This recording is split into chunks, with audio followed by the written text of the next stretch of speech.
This is Auntie Judy. Your adopted son, Brian. And your weird cousin, Chris. And we just got done watching Happily Ever After.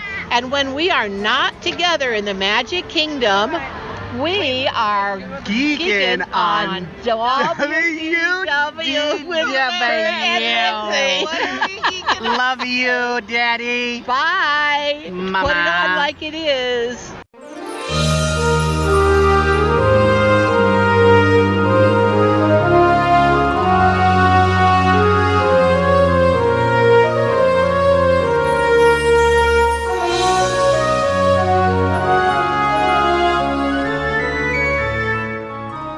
Are you ready for a fun-filled hour of food favorites, resort hopping, and hanging out with Disney World geeks? It's now time to go geekin' on Walt Disney World. Here's our dad and co-host. Hollywood was impressed with his performance in crowd scenes at the Indiana Jones stunt show. He never misses an 11 a.m. margarita at the Mexican Pavilion. And Mike Wazowski is still raving about his performance as that guy over at Monsters, Inc. Laugh Floor. Ladies and gentlemen, please welcome Curtis Stone. Welcome home, Disney World geeks. This week on the show, we bring on super geeker Glen Kessler to share his father-son trip report on episode 229 of the Geekin' on Walt Disney World podcast. I am your Geek and Family podfather, Curtis Stone, and we are the family-friendly father-daughter podcast featuring Mama, Auntie Judy, Soul Sister Holly, cousins Jen and EJ. Our Geek and Family will feed your passion for Walt Disney World by sharing our experiences and opinions, as well as others from our community of passionate Walt Disney World geeks. I'm so excited you're here with us listening to our show, and we consider you family, part of our Geekin' family. Join us every Monday as we share travel tips, resort reviews, and lots of food talk through our live trip reports, interviews with our Geekin' family members about their trips, and special guest roundtables on fun Disney World topics from Geekin' family members all around the world. We take pride in the awesome and positive community in our Geekin' family, so come join us as sharing our love for Walt Disney World and each other, and I bet you'll learn something to try on your next vacation. If you're listening to the podcast to plan your Disney vacation, listen to the end of the show and I'll give you a free offer to get direct advice from our team of Disney travel experts.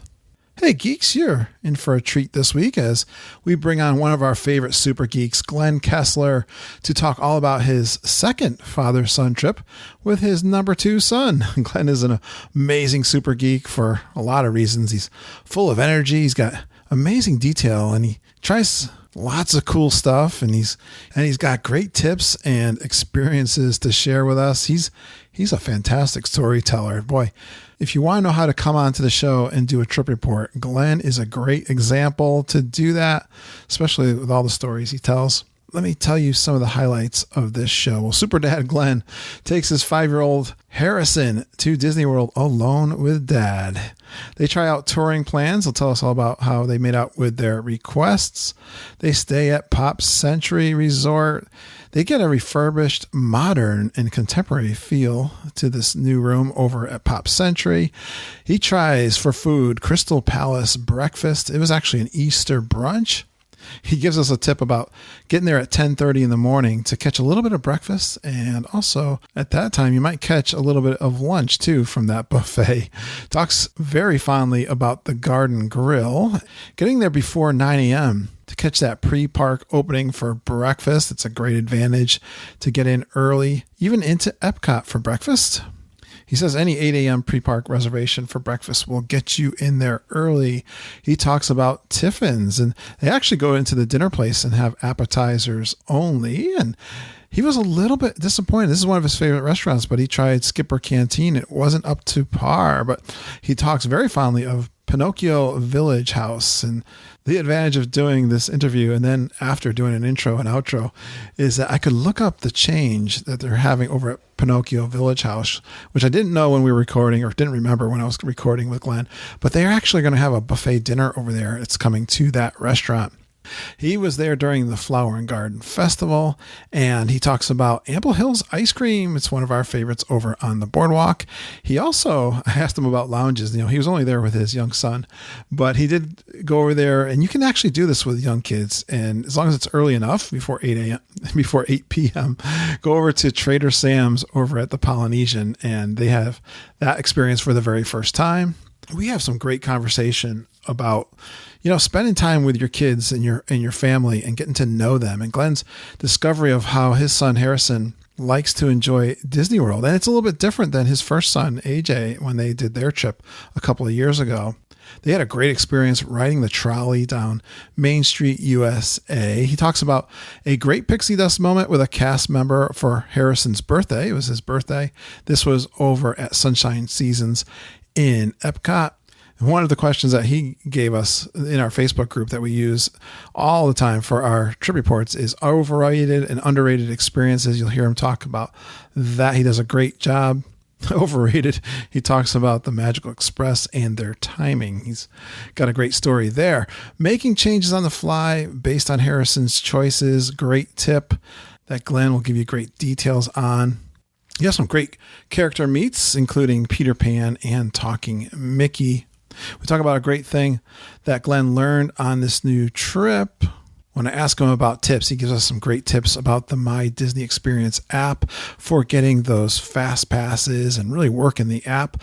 And Glen gives me an amazing thank you for building this podcast and the amazing community that we've put together. Thank you, Glen. You are one of the reasons why this is a great community. And he was late for his Magical Express back to the airport because he had to ride the Mexican boat ride one more time. It was Harrison's favorite ride. All right, guys. Sharing special time with our family is a big reason why we love Disney World. Let's now join Glen and Harrison on their father-son time in Disney World.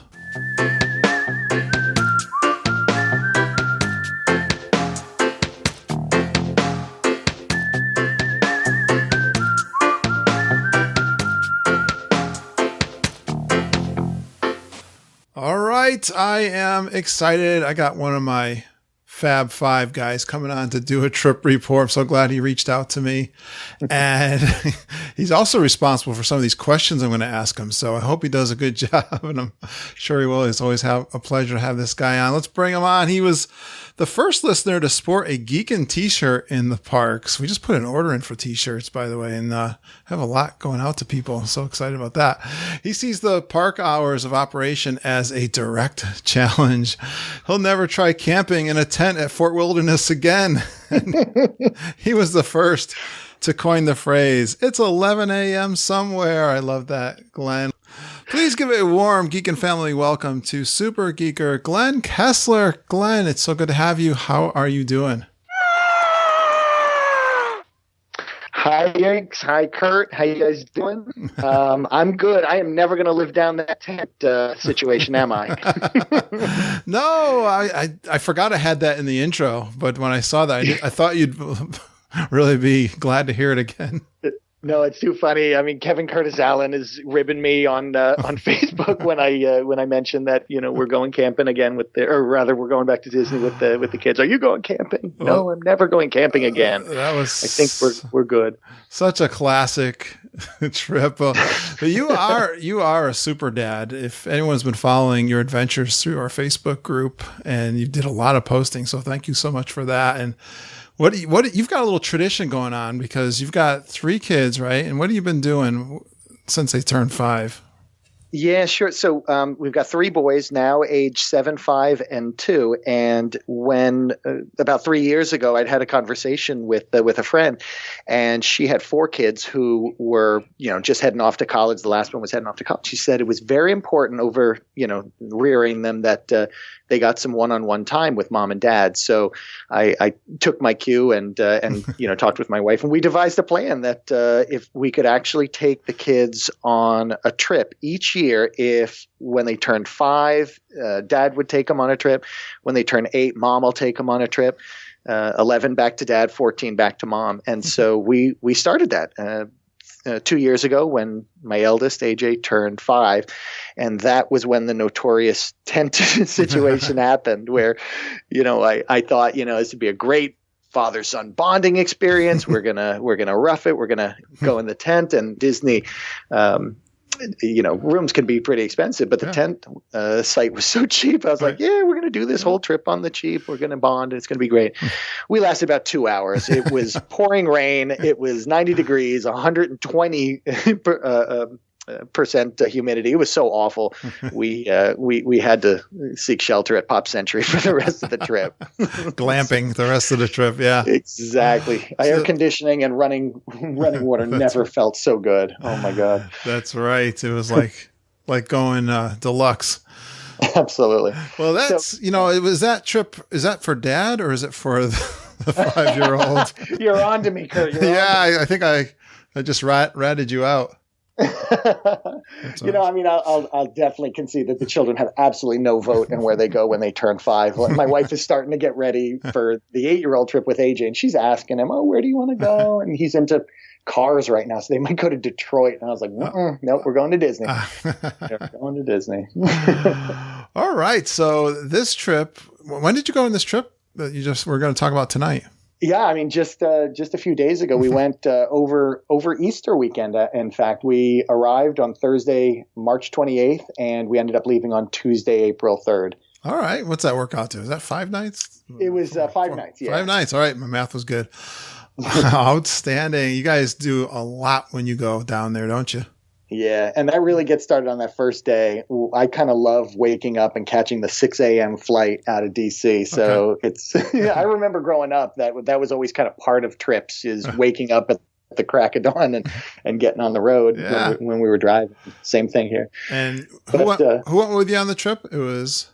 Oh, yeah. So this was Harrison. He's my he just turned 5. March 1st was his birthday, but I had to work and I couldn't get off, so we waited till the spring break. He was off, I was off. Nice. And we put this trip together. It was originally scheduled just be 4 nights and 5 days, but the room was actually cheaper that extra night, and the flight, pushing the flight one more day ended up saving us enough money that we got a 6th day out of it. Was he excited to go? He loves Disney. Yeah, we watch all the movies and everything. He was really excited. We've been counting down the days. Oh my God, since 100 days or something like that. Every day, holding up different fingers and talking about which number. So he was really geeked up for it. That's part of the fun for sure. And where did you stay this time? Well, we went straight to Pop Century. Didn't mess around with the tent site anymore. So we love Pop Century. I was on your 200th or 201st episode. We were all naming our favorite resorts, and Pop's the one that allows us to go as frequently as we can. Mm-hmm. I have an annual pass, so with the annual pass discount, I think it was under $100 per night. So. Nice, very good deal. Yeah, we talk fondly of Pop. There's. Yeah. And, let's tell everybody we like to talk about the details of the resort. And, did you guys try the touring plans for RoomRequest at all? Yeah, actually I did. And pretty good, actually. It was kind of a funny thing. I filled out my touring plans request for a king bed because I was concerned that he would fall out of the bed. So I wanted the biggest bed possible. All right. But when the room showed up, it had a queen or a full or whatever, kind of is the normal size, and then the pull down that they had the kind of the Murphy bed.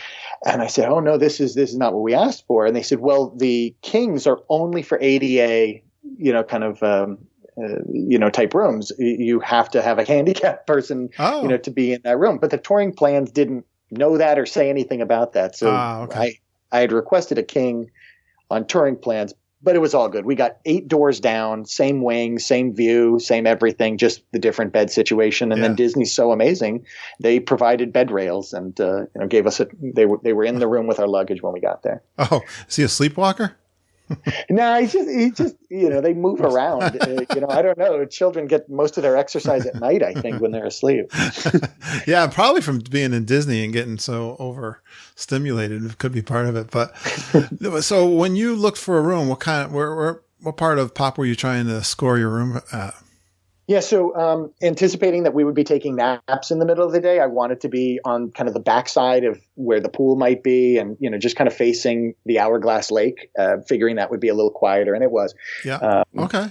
And then we wanted to be kind of near the main building and near the main pool. So it was I don't know if anyone wants to look on the map, but it was building 5, which is the 60s room. So it's got yo-yos on the side facing the lake. And it was beautiful. It was a great view.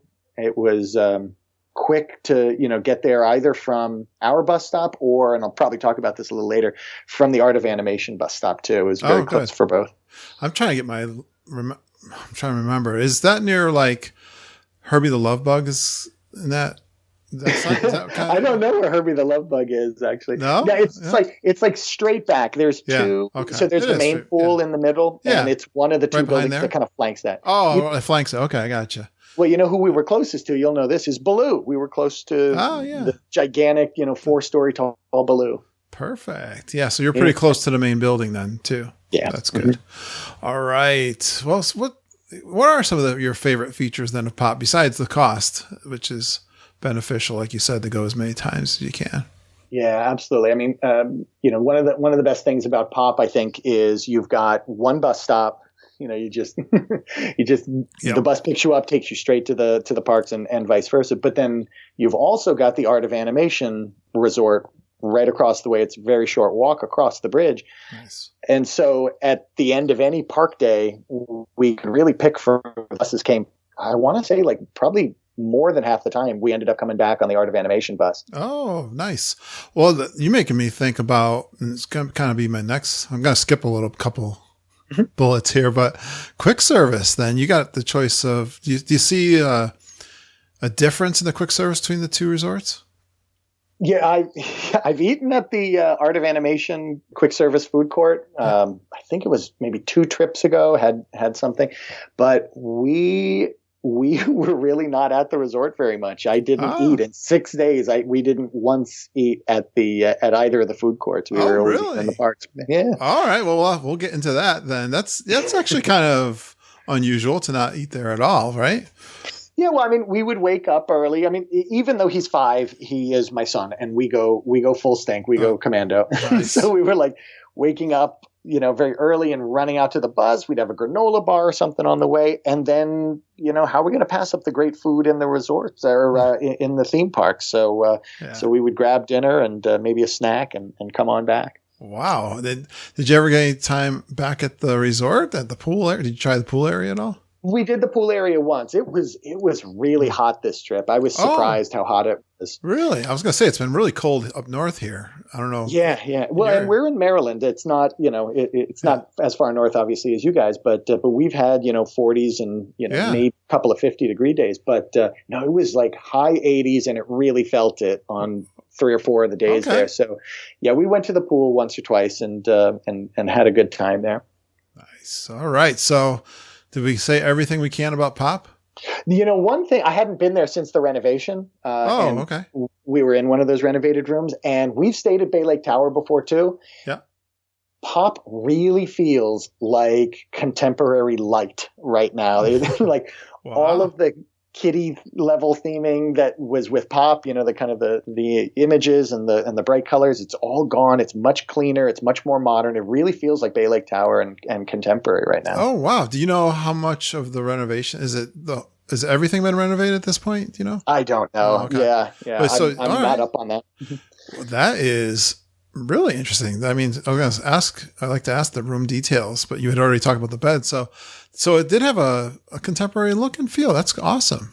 Very similar. I mean, there's almost no characters. There's just a kind of a Andy Warhol kind of Mickey Mouse thing up above the bed, and that's it. There's no real Disney theming in there. I think, if memory serves, they used to have maybe Pluto or Goofy on the beddings, and it was much brighter colors and things like that. Now it's just there's dark woods, metal, a lot of white, maybe plastic, and it's gorgeous. I love Bay Lake Tower. I like that aesthetic, and I like the aesthetic of contemporary light. Well, a nice clean room is important, right? Especially if you're just hitting the parks hard. So, all right.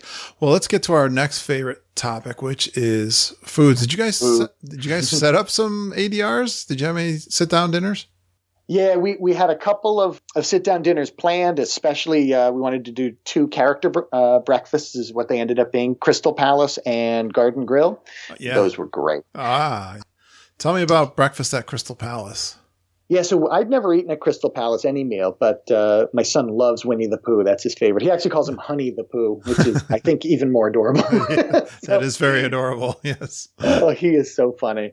So we did that on Easter. We kind of had Easter brunch at Crystal Palace, and it was amazing. I mean, the food is very good. I don't know. People kind of, run hot and cold on the food there, but I thought it was very good. It was, standard breakfast fare with a couple of extra little things. There was like a kind of a French toast, I think is what they called it, but it wasn't French toast. It was like kind of had the consistency of a cinnamon sugar donut, very fluffy and kind of twisty in their shape.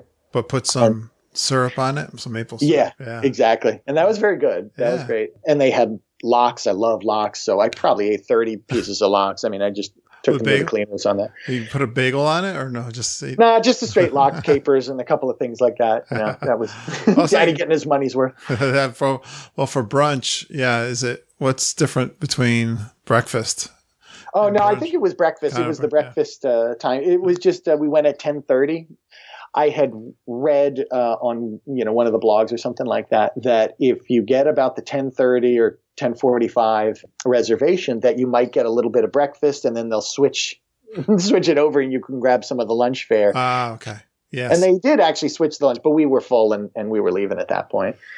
Well, Crystal Palace is one of our favorites, definitely Mama's, and we went last time. And I think I commented this on our trip report, but I thought the food was just fantastic. Yes. Hey, I'm really biased about the buffets. Let's just put that right out there. We all know that. But, I say this, and I was listening back to one of my shows, I think, where I was saying how even when you go to, I was commenting, we'll talk about Garden Grill for your trip too, but you're just having a regular meal. It's like home cooking kind of, but it seems like the chefs are just putting their heart into it anyway, even if it's a buffet. It's like everything seems to just be so good. Yeah, I totally agree. I mean, I don't know if, if you go to buffets kind of, more locally, like places that, that have it in your local city or something like that, but there's just not that same level of care. Things are dried out. Things are, are overcooked and undercooked, and everything was fantastic. I mean, I made a point of trying to eat a little bit of everything just to kind of check it out. They have a cheesy hash browns that was really good. They have all kinds of breads and fruit. I know it could be the littlest thing that you're just eating it and going, wow, this is really good. Yeah. It might not even be that fancy or anything. I recall the sausage being really good at the Garden Grill. There was something about, there was a kielbasa or sausage or something that I was like, oh my God. Okay. The Garden Grill I think the Garden Grill is a must do for me and my family now. Every trip is good. The food is so good there. Had you been there before? Yeah, I've been there. I think this is my third time. And every time we go, we do like a pre-park opening. So like we make sure that the day is, going to be a 9 o'clock Epcot opening, and then get, an 8 o'clock or an 8:30 or whatever reservation. So you can, and I think it was Brian Wall who gave us this tip, that you don't have to have the 8:05 reservation, which is the first reservation, to get into the theme park at 8:05. You can have any 8 o'clock reservation. They let you in. So we had an 8:30, and they did. They let us in. We were one of the first people in the restaurant. Nice. At the Garden Grill you're talking about. Yeah, at the Garden Grill. So, that was amazing, because what we ended up getting, like I said, we were one of the first people in. The restaurant wasn't filled. So before our waitress had even come, all 4 of the characters came over as a group together and, spent some time with us, which was amazing. Yeah. They also came around individually after that, and they do that for everyone, but that we got all 4 together, and they were playing off of one another. We were petting Pluto, and then, Mickey was laughing about that, and Chip and Dale were kind of going with one another. It was adorable. I was going to ask you who the characters were, but yes, there you go. There you go. Beat me to it. Well, I got to know about the cinnamon bun. Is it a plate? Right? I don't want to deflate you, Kurt. Yeah. But, it's served on a skillet, and I know you love the center cinnamon bun. Well, I was told about the center. I haven't had it yet. Oh, well, the center cinnamon bun, of course, is the coveted cinnamon bun. I didn't know that. It's I got didn't even no know crusty that. edges. Yeah. But because I think it was because it was only two of us that were there, we got a tiny little, it comes in a skillet. We got a tiny little skillet, and it had only 5 of them. There was no center one. They were all around the outside. No center one. After you heard on the podcast, the center one was the best one. I thought of you. I wept for you. So you have to go with it. I know. You sent me a picture of it, but hey, it must have been pretty good anyway, right? Yeah, it was great. Yeah. And it's way more food than we can eat. So, I mean, we could have dug out the center of the 5 and kind of like made our own center one and been just fine, just satisfied. But I think the best thing on that of that meal is the tater tots with the homemade salsa. You know about the salsa? No, but I heard someone talking about this on the Facebook group about the tater tots. Everyone was like raving about the tater. Why are the tater tots so good? Well, I don't know. They're just really good. They're really crispy. They have, I think, a little zest to them. I don't know if there's some pepper or salt in it. Yeah. I mean, it's tater tots. Let's not make too much out of it. Yeah. But the salsa is incredible, and I understand it's made from fresh vegetables that they grow in the land pavilion. Oh, wow. Yeah. So, I mean, I kind of love that stuff. I love the land ride. We almost did the tour, the Seeds tour, but we didn't actually pull the trigger on this trip. Yeah. Knowing that the food is coming from right downstairs, and that restaurant rotates, and you get a view of the ride of the Living with the Land ride. So, kind of all that connectedness is really beautiful, and I love. Well, you kind of made my point there, and it's just good salsa. Yeah, you're making my point in that you're talking about the salsa. I mean, really, who goes crazy about something as small as the salsa? But it's so true that. You'll find something that's just, you're like, wow, I didn't expect that to be so good. Yeah, that Disney difference. I totally agree with you. I always joke because Mom wants me to go there all the time. I go, we're going there again, and then, but then when I go, I always enjoy it. And what was on the menu for? Of course, this is family style, right? Even for breakfast. Yeah, they bring a whole bunch of skillets and plates and things to your table. So let's see. Obviously, the skillet of cinnamon rolls, and then the tater tots come in a big bin with there's bacon, there's the sausage you were talking about. They've got pastries. There's fresh fruit, a huge bowl of fresh fruit. And then Chip let us know. Actually, we didn't know there were 3 sauces sitting over there. One was the salsa, one looked like maybe a ketchup, and then there was this brown one, and we didn't know what it was. And Chip came over. And he points at the strawberry he points at my son, and he points to the strawberry, and he's like, and he grabbed the strawberry, and then he points at that brown sauce. He said, dip it in there, basically, And so it's chocolate. So they got a chocolate sauce that you can dip all the fruit in. Oh, wow. I bet you the ladies love that. That's awesome. Well, yeah, you're full when you leave that place. I was going to say, yeah, it seems kind of wasteful too. Sometimes you feel they're bringing you stuff that you ask for one little thing and they bring you more than you can possibly eat, right? Yeah. They have eggs? Which is, I should have mentioned, and then there was eggs. There was lots of eggs too. Scrambled eggs or something, right? Yeah. Nice. Yeah. All right.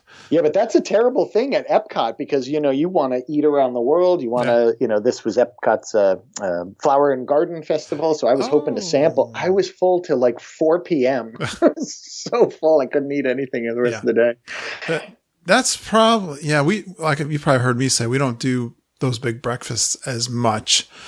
Yeah, it's true. If you have one sit-down meal, especially with these buffets and family style, it's just like you don't need another meal for the whole day. Yeah, totally. I'm with you there. Well, all right. So you must have hit some. Did you find some new places like for the takeout service? Yes. Well, we had a couple of more table services. So you did. I wanted to try Tiffin's. I'd never eaten at Tiffin's, and I've heard all the geeks talking about how incredible it is. So had to go there. Even solicited, the group for advice on what to eat. And resoundingly, it came back to get the duck. And I was so excited to get the duck when we went there. And then it was like 90 degrees, and the idea like of eating, hot and crispy and, kind of fatty duck. And I was like, no, I can't do that. So I ended up just bailing out. And I think one of your suggestions was was the octopus. Yep. So we got just got 3 appetizers. Got the octopus. They had a wonderful leek soup, and then the charcuterie board, and all 3 of those were phenomenal. Oh, really? So you went into the sit down and you just had their appetizers? Nice. Yeah, Right. I do that sometimes. It's a great way to kind of just graze. And what'd you think of the octopus? The octopus was phenomenal, and the octopus itself was cooked perfectly. It was massive pieces, and the best thing I think the best thing on any plate all week was they have a squid ink reduction, just 3 little dollops, just little black dots, and you might miss them if you weren't paying attention. But that was the most incredibly flavor packed, part of any meal that we had. So dipping the octopus in there, and it was just perfect. Oh yeah, I remember them talking to me. They talked it up big time about how long they pounded it and marinated it and tenderized it and that kind of thing. I don't know if they gave you that same spiel, but I just remember that very vividly. No, I didn't get this. But you know what? A funny story, and I did post this on the group, but got major geek points for this one. We sat down at the restaurant there at Tiffin's, and the waitress came over, and she, was kind of tall, blonde hair, had a southern drawl, and I looked at her, I said, "You look so familiar to me." I said, "I know. My last trip in November, were you working at Olivia's at Old Key West?" And she was like, "Yes, I was." Wow. That is recognizing a waitress. Yes. Very good. Nice job. Yes, you are one of our best geeks. See that? Super geek. Yeah. Nice job. Olivia's too, because that's kind of out of the way over at Old Key West. Yeah. I remember her saying, we chat with all the cast members whenever we can, and the wait staff and everything like that. And, I remember her saying something around November that she was looking for a change, and then to happen to find her at our first meal. That was very cute. Well, by the way, isn't Olivia's fantastic too? Phenomenal. Absolutely phenomenal. Everyone in our party, we talked about it in our trip report, was really impressed with Olivia's. Mama was just telling me something were they just celebrating something? I wish I could remember what she was telling me about it. But she just brought it up this week, matter of fact. Oh, they've got like a wine tasting or something. Yes, they're unveiling. Yes, they were doing. There was something about that wine tasting. Oh, it was for DVC members. That's what it was. Yeah, right. That sounds good. A special wine test. I think it was for DVC. But all right, it got off a little track there. So Tiffin's was good. Tiffin's was great, yeah, right. And that charcuterie board was unreal too. Nice. Duck pate, Wagyu beef pate, ham, all made on site, and then the sausage brought in. It was great. I don't know if you can get the octopus out on the deck there in the bar area in the Nomad Lounge. Nomad Lounge, or yeah, I don't know if you could or not, but anyways, you could definitely get the charcuterie board. So excellent. All right, what was the other one? Did you say you had another one? Yeah, well, it was a bit of a letdown. Okay. I love Skipper Canteen. I've waxed rhapsodic about it on the Facebook group and in previous podcasts, but Skipper Canteen let me down this trip. In what way? So what I love about that, both the food and the interaction, the cast member interaction, it's, themed to the Jungle Cruise. And we specifically set up a fast pass at the Jungle Cruise right before it so we could go from that experience in there. And I was totally hoping, that they'd stay in character as they did the last time I was there. And we got no jokes. We got nothing from our waitress. She was just like a normal waitress. That's weird. Yeah. I don't know if she was too busy. I mean, it was Easter, so this was Easter Day itself, so she might have been overworked or busy. I don't know. Oh, wow. Well, how about the food? No, and then the food was kind of a letdown. It was cold. I got like a seafood soup that they make, and it didn't look anything like the photograph. I actually asked. I was like, is it going to look like that? There was another piece of octopus, pointing out of the middle. She said, "Oh yeah, it'll look like that." It didn't look like that. Cut up pieces, tiny little cut up pieces. So it was a real letdown. And I think the worst part, I had really built up for my son, for Harrison, the mac and cheese. Yeah. When we came years ago with AJ, when I came on the solo trip with him, there was this incredible mac and cheese that they made. It was thick, and I don't know if it was whole grain noodles, but it was like really different. And it was really fantastic. It had like 3 or 4 cheeses, and it was like Kraft macaroni and cheese this time. It was terrible. Well, that's, I gotta say, I think I hear mixed raves or letdowns at Skipper Canteen. from folks. Yeah, definitely get it a real high and a real low from that experience. So interesting. So your mileage may vary. So, yeah, that's unfortunate. I hate seeing that. And I hope it's not a trend. Maybe it's just like, a couple of bad meals or a couple of, not terribly motivated cast members. I know. My guess, Glenn, is you go back next year and have a fantastic experience again. That's why I feel about the place. Yeah, we'll give it another try, I'm sure. Because you really liked it the first time. I know you talked about it. Yeah, I mean, the meal was great. We had a really, really motivated cast member. But then again, I do remember we went during, it was Wishes at that time. We went during the fireworks show, and it was much quieter. The restaurant was only half filled. So maybe that's the trick, is go at quieter times. It could be. All right. How about any of the quick service? Quick service. Any standouts? Yeah, well, we'll get to it later. There was a standout thing that happened at Sunshine Seasons, but it wasn't food related. So we can get back to that later. Save that for later. All right. Yeah. I did want to mention, we went to the Pinocchio Village House, mostly because we'd been on Small World, and then we were, right there, and we'd been looking up into the restaurant. And we wanted to be on the restaurant looking back down. Yeah. I think Pinocchio Village House gets a raw deal. We got the buffalo chicken flatbread. It was great. Oh, okay. It was fantastic. I don't give it big props because I'm not into what basically is pizza. I guess. Well, it wasn't pizza though. I mean, they call it a flatbread, and I don't think it's just semantics. It was a crispy cracker kind of consistency. It didn't really.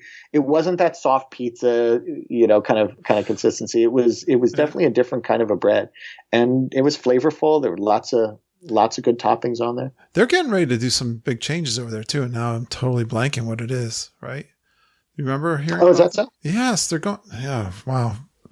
All right, I'll have to watch the Facebook group. We'll cover my butt there.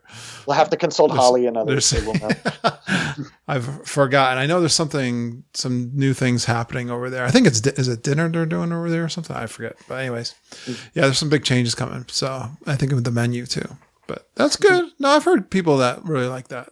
I mean, there are a lot of, why too, because I have a lot of other favorites that are in Magic Kingdom. Like which ones? For Magic Kingdom, I really like, Pecos Bills. Oh yeah, yeah. The kind of Mexican in the bar, or not the drinking bar, the food bar, toppings bar that they have. Yeah, right. With the guacamole. Man. The guacamole is outstanding, and I'm into the chips, tortilla chips, and what do you call the tortillas, whatever. You just put all that stuff on it. And nachos. Yeah, the nachos. Yeah, nachos or any. Yep. It's kind of the Mexican kind of thing. Mm-hmm. That one and Columbia Harbor House is my other go-to with the lobster roll. Oh yeah, we went there. I did get a lobster roll. Forgot about that. Yes, and then probably if I was to take the next one, I love the hot dogs and the footlongs at Casey's, right? So and then I like the chicken. The waffle chicken sandwich, sweet and spicy. So I've got 4 other places before I'd ever go into the Peter Pan line. Right? That's hard. Yeah. It's tough. Yeah, and this is going to be kind of, I think, a theme tonight as we're talking about this. Obviously I'm there not by myself. I'm there with my 5-year-old son, and his tastes both in food and in rides and experiences really did dictate so many differences. So, part of the reason we're at Pinocchio Village House and not Pecos Bills, which I love, is he doesn't like Mexican food, doesn't like the spice and everything that. Yeah. But this place has a pizza type thing. He can get down with that. Well, yeah, that's good. I mean, so did you try? When you're talking about food or Flower and Garden, did you try some stuff over at Epcot too? Yeah, we tried a few. We went to Epcot for 2 days, and like I said, I was so stuffed from Garden Grill, I couldn't even bring myself to eat, but maybe one little thing from one of the kiosks. But I went in. They had all the kiosks open up for Flower and Garden, right? Yeah, I think there's about 12 or so. Yeah. I mean, it's not nearly as many as Food and Wine, but lots of good offerings. And I had done my geek research and had all my my printouts with the things that I wanted to try. Didn't get through too many of them. There were just too many too many good meals that filled us up. But let's see, we got the conch salad was outstanding. That was at La Isla Fresca, I think is what it is. Kind of, it's right when you enter Future World on the left. If you're walking, or rather, right as you're leaving Future World and you enter World Showcase on the left. It's got real fresh. I mean, conch, it's kind of like that octopus kind of consistency, and there was a nice slaw with it, and some crispy bread. It was lovely. Oh, nice. And what else did we get? How'd you get? Didn't get many. How'd you get past the smokehouse without having any smokehouse? Right. Barbecue? I wanted to eat at the smokehouse. It was so hot, Kurt, on the 2 days that we were at Epcot. I just couldn't eat. I couldn't even go near the smokehouse. I felt like I was going to just spontaneously combust. It was so hot. I was just looking. Someone posted the smokehouse. I came up in my mind because someone posted on the Facebook this afternoon.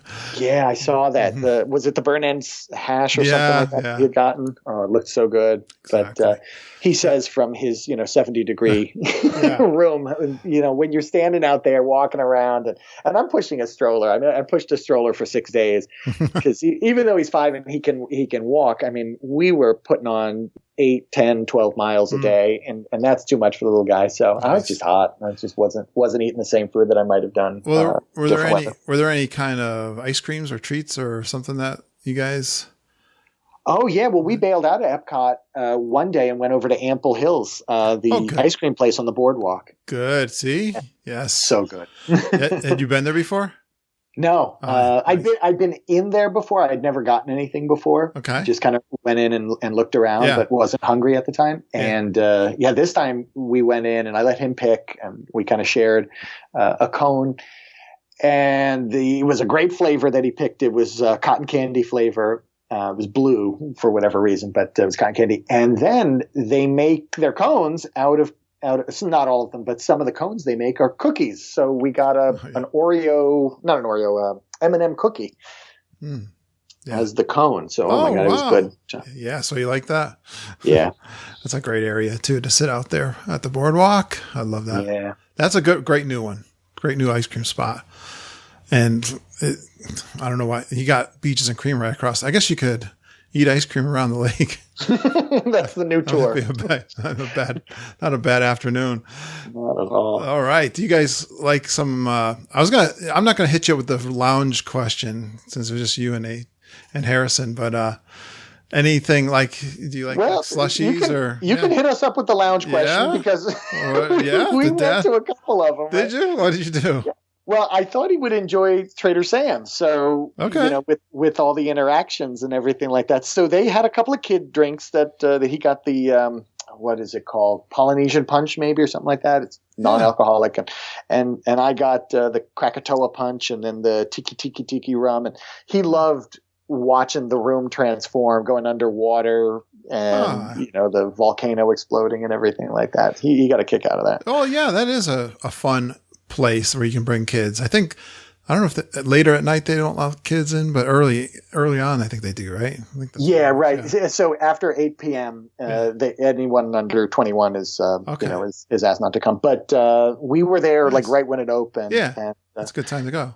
Yeah, absolutely. Very good. Any other standouts, good or bad, from eating or drinking around the Disney World? Yeah, I think that was it. I mean, we did do a lot more eating, but it was just kind of like, get the job done and move on to rides and stuff like that. But those were so many incredible and new experiences. Crystal Palace, Tiffin's, hadn't eaten there before. Pinocchio Village House, Trader Sam's hadn't been there before. So it was a wonderful, kind of lot of new experiences that we got to have.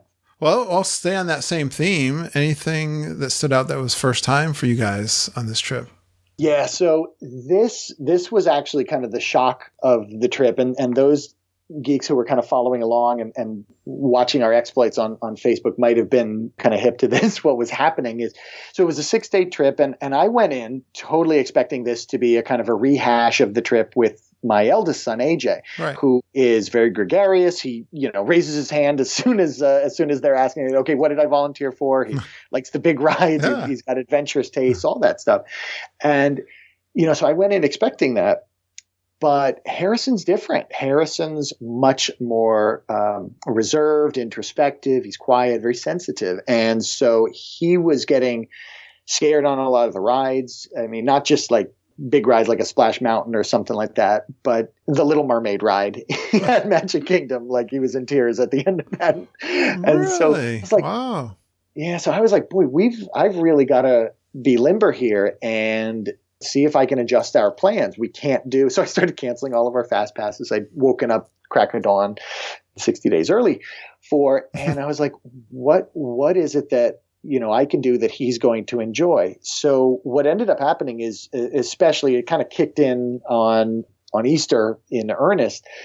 We didn't do a lot of rides. We ended up doing the shows and parades and character interactions and the tutorial, Jack Sparrow pirate tutorial and things like that. And it was amazing because those were all new experiences for me to camp out and be in the front row of the Friendship Fair show that they do at the castle and front row of the parade. We sat and waited for the parade and got great character interactions, people coming up and saying hello and, acting, funny to him and pointing at him from the parade. And he felt great all about it.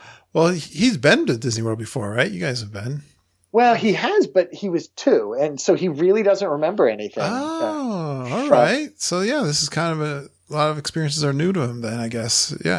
Yeah, absolutely. And it was great because, this is the whole point of these father-son trips is to get to know him a little bit better, to, understand him a little bit better. And I really felt like on that front, this was kind of a transformative experience because we went in and for 2 days it was, hey, I'm going to show you a good time. I'm going to, here are the rides, here are the food options, here are all the kind of crazy things that you can do at Disney World. He kind of bristled at those and was not into a lot of them and kind of took a breath and, kind of regrouped. And the good news, of course, is that I've done a lot of research, listening to the podcasts and, and kind of being attentive and knowing what our options were and being able to drop fast passes and change and, kind of be limber. Made it so that we could craft a trip that he enjoyed. And he did. He enjoyed very much the next 4 days. And even, this was kind of amazing, even started to come out of his shell and was going on stage for things by the 4th and 5th day. And he did the mine train. I mean, after being scared of the Little Mermaid on day 2 or 3, was doing the mine train by day 4 and 5. Wow. Do you think you could have prepared better, Glenn, ahead of time, at least maybe communicating with him more? Do you think you could have got it out of him or was it you were going to learn when you got there? It's tough to know. We've got a Six Flags theme park, very close to us that we have annual passes to, and we go all the time. I mean, we go 30 times a year through the summer. Any weekend we can, we're there. Yeah. So I've seen him go on more adventurous rides, but I think that he was just a little kind of intimidated when we first got there by the grandeur of everything and maybe even the pace of everything. And it was important for me to kind of check my commando-ness a little bit, I mean, we still did long hours at the park, but they were relaxed hours. They weren't frantic running around, let's hit 50 rides. Well, I think this is great info for someone listening to the podcast, kind of checking out podcasts because they're taking their young family for the very first time and they've got all these high expectations of what they think the trip's going to be. And then you get there and it's doesn't go down the way you planned it to go down. You got to be flexible. Yeah, and you really do. And that was the thing that I was so grateful that, over these years of now going to Disney and listening to the podcast that, that I built up a certain amount of understanding of what you could and couldn't do at the park. I mean, obviously you can't on a whim say, okay, I want to go on Toy Story Mania, but you can definitely kind of say, all right, if we get there real early, if we rope drop, we might be able to kind of run over to Toy Story Mania or something like that and get that done first so he could have that experience. But, the best day, the best day of the trip was Easter itself when we just took it easy. We stood in line and met the Easter Bunny that was there. We watched the Main Street. So the Main Street trolley kind of comes up to the front of the park by the train station, and they do that morning show that we all love so much, with the welcome song and everything. And when that show ends, then the trolley becomes available for you to sit in. So we sat in the trolley. I would never have done that. I would have scooted down Main Street and gone to a ride. Yeah. But we went on the trolley, and my goodness,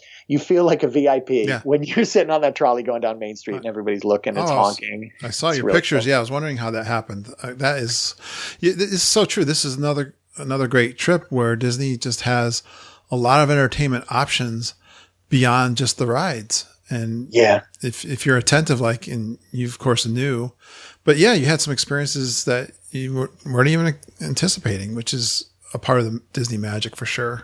Yeah, it was almost like I looked up, like your nose is down in your phone, working with the app, or you're focused on getting to the next ride. It was almost like I just kind of looked up and looked around and listened and heard and saw.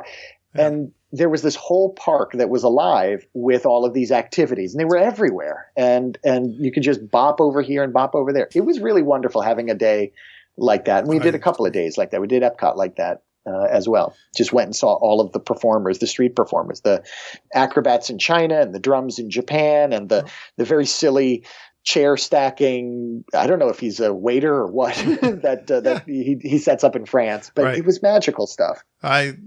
This is great info for people. And absolutely, you gotta, Lisa Green mentioned this on the last episode, that with the 3 roundtables we had, you gotta really get your face out of the phone a little bit and pay attention to what's going on in the park, because you might miss something if you don't. So perfect. Yeah. Great stuff. Well, you're already kind of saying this, but the next topic I kind of wanted to ask for any interesting or fun stories, pixie dust moments, unexpected things. Oh yeah. There's one that tops the list by a mile. Yeah. This was a 5th birthday trip. And even though his birthday was March 1st and it was like the end of March, he still got the button, the birthday button, and, write your name on it and everything. People were constantly coming up to us and saying, happy birthday, Harrison, and happy birthday, happy 5th birthday. Well, what really took the cake was, we were at Epcot. We just needed to seek shelter from a rainstorm that was coming in. And I figured, of all the places to go during a rainstorm, the land pavilion's kind of the best. You've got 2 rides. You've got lots of food options. I figured we could camp out there for hours if we needed to. Good point. So we grabbed some food at Sunshine Seasons, which is that quick service with all the bays down at the bottom. We like that one. Yes. Yeah, it's good food. Yeah. So we sat down. And a cast member came over to us, and she just kind of sauntered over real slow, and she saw his button, and she said, well, happy birthday, Harrison. How old are you? And they got to talk, and they talked for a couple minutes. And then she said, oh, I just got word that Mickey has something that he needs to get for you. I'm going to be right back. I'm going to go get it for him. I'm going to go talk to my boss. She disappeared for a few minutes. I got my camera ready because I thought, this might be something special. And she blew us away. She brought back a massive cookie that he loved, a Mickey straw. And then she had like a half a dozen cast members, and they all started screaming, happy birthday, stop everyone in the restaurant so you can pay attention to, we're going to sing a song to Harrison. They sang this Mickey version of happy birthday. He was so embarrassed. He was trying to play it so cool, eating his mac and cheese while it was all going on, but just beaming. I mean, really, really loving it. And then at the end, after the song and everyone clapping and everything, I think she said, you know what? You are a prince, and I have a book, like how all the other kids have books that they get the characters to sign. She had a book that she collects princes and princesses, kids who are having birthdays. So she asked him to sign his name in her book. I could tell he was like feeling like a celebrity. He was feeling like so special because of that. That is so cool. Yeah. And then, it doesn't stop there. Then she sat with us. I'm not joking. She sat with us for a half hour, just chatting with us, first, giving him a lot of attention. And then I don't know how she knew, but she knew the geek that I was. And so she started talking about, oh, have you heard about all the new things that Disney has coming? And I was like, well, what do you mean? Like Guardians and stuff like that? She's like, no, the secret things. And she starts telling all these secrets, which I don't even know if I should mention on the podcast, but all the scuttlebutt about new rides that are coming that haven't been announced. It was so amazing. Wow.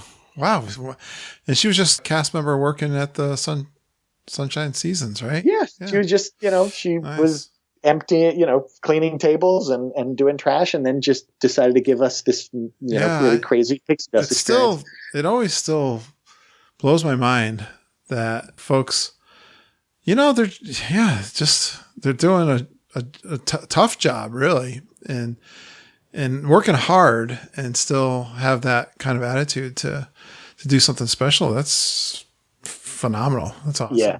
Well, that's why we go to Disney, isn't it? I mean, you don't find they go above and beyond like that all the time. I don't know where the motivation comes from, or they just get the right people. I don't know. It's really fantastic. Yeah, that is. You're making me actually. I totally get that signing thing. I remember my youngest son Ben. He's 22 now, graduating from college this year. And he was playing baseball for the college that he was going to, and they were somewhere, and these little kids came up and wanted his autograph. And that's so cool. And I think I know I totally felt that when you were saying that. What a great idea for her to do that. There's something special about putting your name on there. So I think that's very creative. Very, very creative, and really, I mean, made his night, made his week, maybe made his year. I don't know. It was a really special experience for him. All right. I love it. All right. And were there any others, or is that? Well, I mean, it's hard to go from there. That was so incredible. But we just had great cast member interaction all week. We had great, it was just the two of us traveling, and with the button and everything like that. People just kept coming up to us and just being so kind and so sweet. Well, nothing really, worth telling. Just good vibes all around from being there. Well, because this was, we go on vacation, like you said, we work hard. We hardly see our family except for at night for an hour or something. But did you feel like were there any special bonding moments other than that with Harrison? Oh my God, the whole trip. I mean, I really couldn't identify any singular, kind of moments, but it was. And I remember the same thing 2 years ago with AJ. So, I mean, if you're able, parents of multiple children, this is an outstanding experience. We are closer now. He's not a very kind of huggy person. We're a huggy family, but he doesn't like to be kissed. He has very strict instructions. He can only be kissed on his hair. Right. And he doesn't like to hug or anything like that. But by the end of the trip, he's holding my hand. We're hugging. It was what we had hoped it would be, a bonding experience. And I remember the same experience with AJ when we went, that we had always had a good relationship before, but it was even stronger, even tighter afterwards. And I think this is great. This is something I don't think we've talked about before. Can I believe it? It's 4 years in the podcast, Glenn. But you're making me think of, even if you go. I have 3 kids. I think it's a great idea that you break away with one of your kids, and go for a night. Take one of the kids and maybe do a late night at Magic Kingdom or something. Just you, like in my case, Lindsay and I. Lindsay always wanted to go with me, just her and I, and we would go. Or when we're on the ride, she always wanted to sit with me. No one else was going to sit with me, that kind of thing. Or my boys, I can remember doing some one-on-one things with them, just us in the parks, and you can get away from the rest of the family.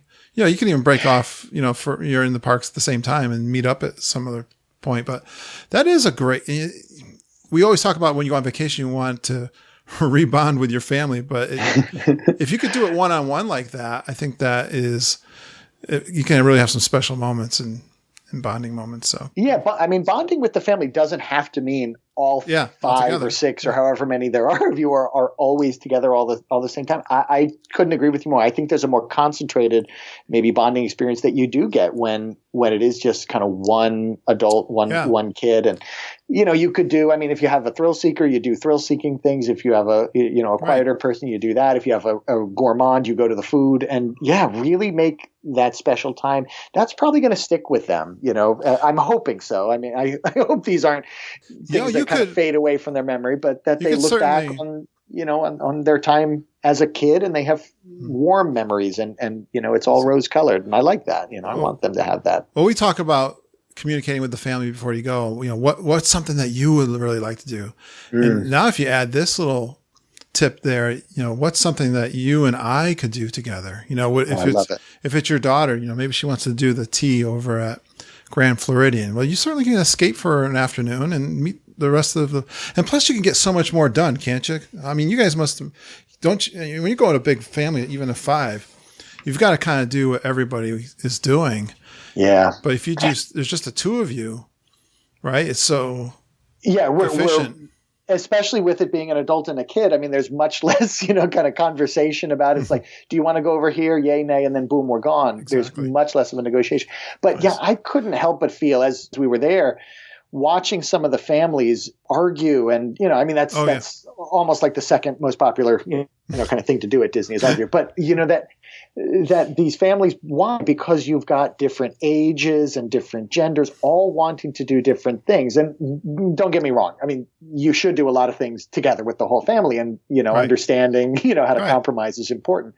But being able to do those breakaways like you're talking about is, I think that would be a fantastic idea, where you can get more accomplished, be more focused, have that greater connection. And I mean, it gets back to the whole reason why we do these trips is because our normal life with 3 children, the kids are getting 1/3 of our attention and 1/3 of our time and 1/3 of our ability to kind of focus on them. And so this allows 100%. And, cool. And I think it's great in any context, home or at Disney. Perfect. All right.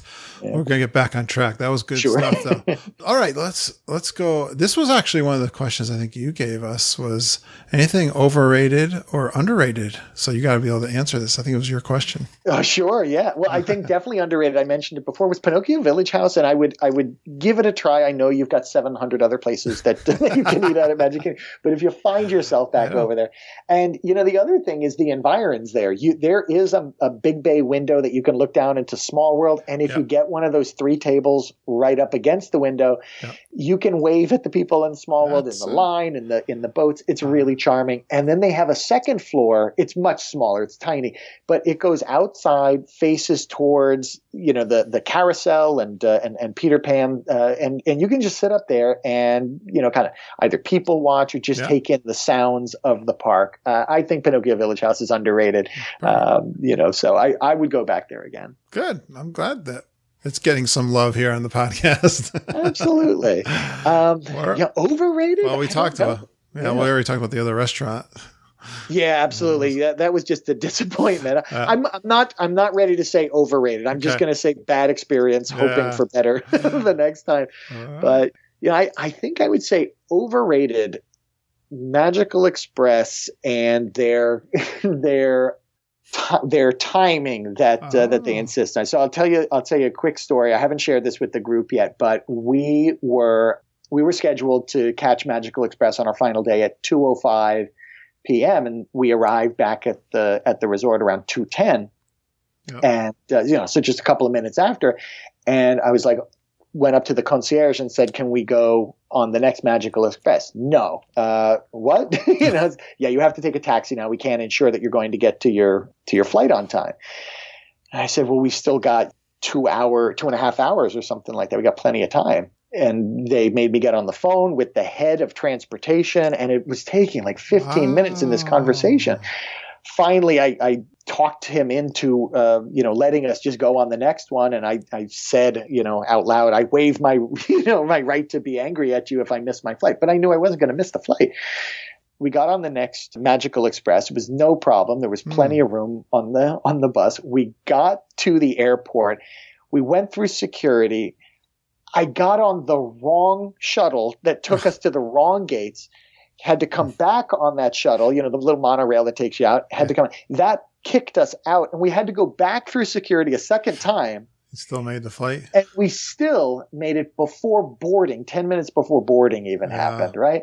But they just made us jump through hoops on the phone. There's some things they are very strict about. It's interesting. That I don't know why. That's it's still good to bring that up because I guess the point there, don't miss your time to get on. I guess so, but you can get on early ones, though. I've had no problem getting on one before then. If I'm there early, I can get on one. But yeah, I'm not surprised by this at all, Glenn.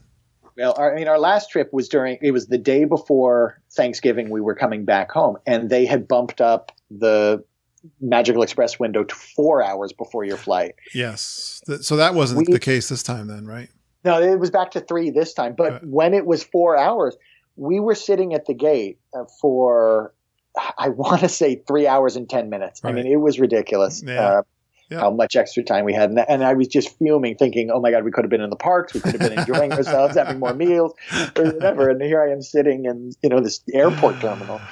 Well, I'm used to that. Mom likes to get there early. So I'm used to being there early.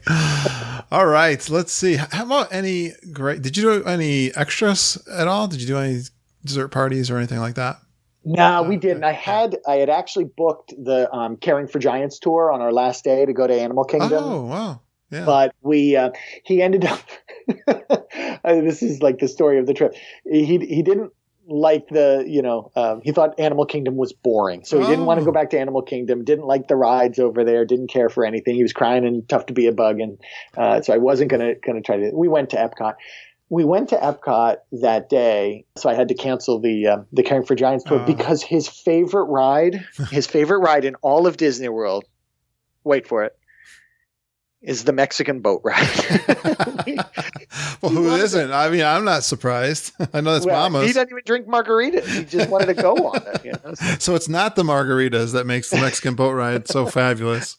Apparently not. Yeah, he said, I think his reason, I'm still trying to get the real reason. His favorite reason was that there are TVs in the ride, that like the screens that Donald Duck is on reminded him of the movie Three Caballeros that he's seen. So he thought that was the best. I hope you didn't tell him they're going to change it over from the Three Caballeros to Coco. The Coco? Okay, I'm going to tell you a story. I don't think that will ever happen. Okay. And I'm going to tell you why. So that day, and this is actually kind of a little sad story, but so we chose Epcot for our final day. We flexed off of Animal Kingdom where I had fast passes and that tour and everything to go to Epcot specifically so he could ride Three Caballeros. He said, I want to ride it 7 times. And I was like, okay, it opens at 11 and we have to, leave for the airport at 1:30.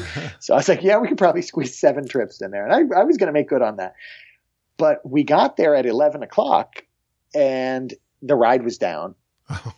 And the cast member was like, I have no idea when it's going to be back. It could be 3 minutes. It could be 3 hours. And go enjoy yourself. Check the app. When it's not a star above the ride, but it's either wait time or nothing, then the ride's back open.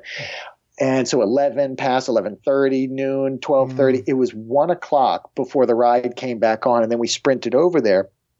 And it had jumped, obviously, because it had been down. Some people had been waiting, pent up energy. I don't know, whatever. It was at 20 minutes. 20 minutes was the wait time for it. Wow. What a 20-minute wait time on the Grand Fiesta Tour means is the switchbacks that are kind of right next to the ride, that was totally filled up.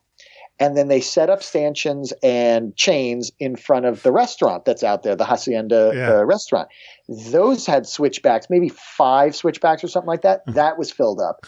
And then the line stretched all the way past the retail establishment and started going up the ramp. Oh, kidding me. I've never seen that. Wow. I know. That's what a 20-minute wait looks like for that ride. So how could they possibly put in Coco where you're going to get 2 hours? I mean, there would be people forever. Or they'd have to take retail away or major, renovations. So I don't think it's going to happen because they don't have the line queues. Retail or something.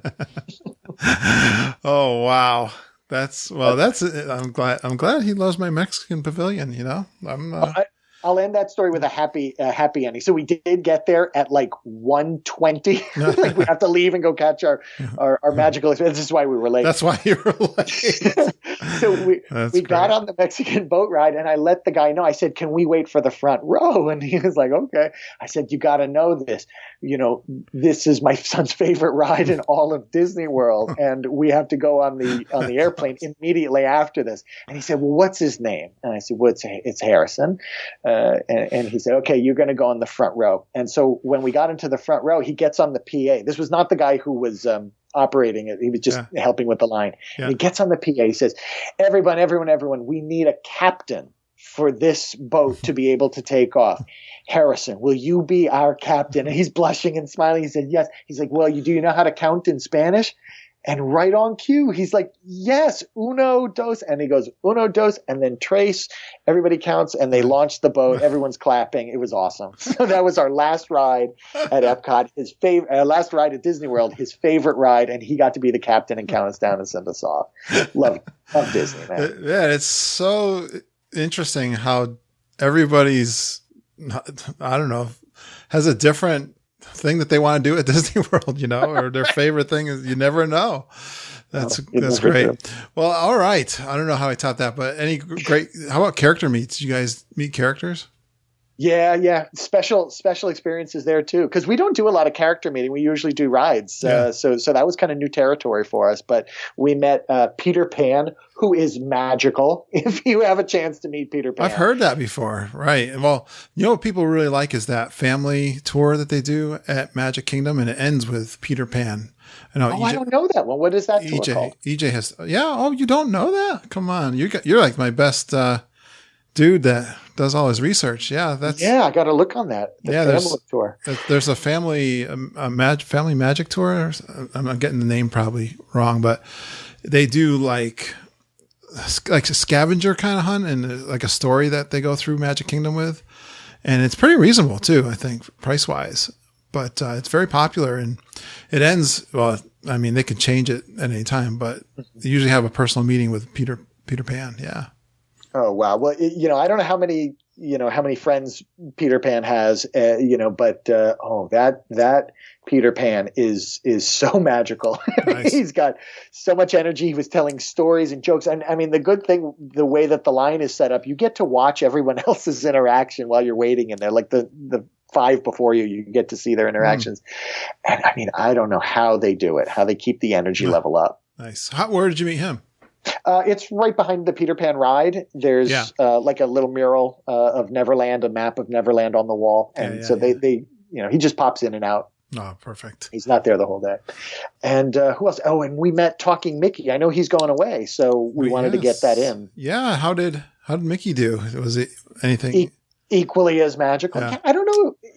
I've seen a couple of videos where he does like magic tricks and stuff. Yes, I heard that on the I'd heard that recently before I went down, and we didn't have a fast pass set up, which I wish we had, because we tried for 2 weeks to get in to see him. We never did get to see him.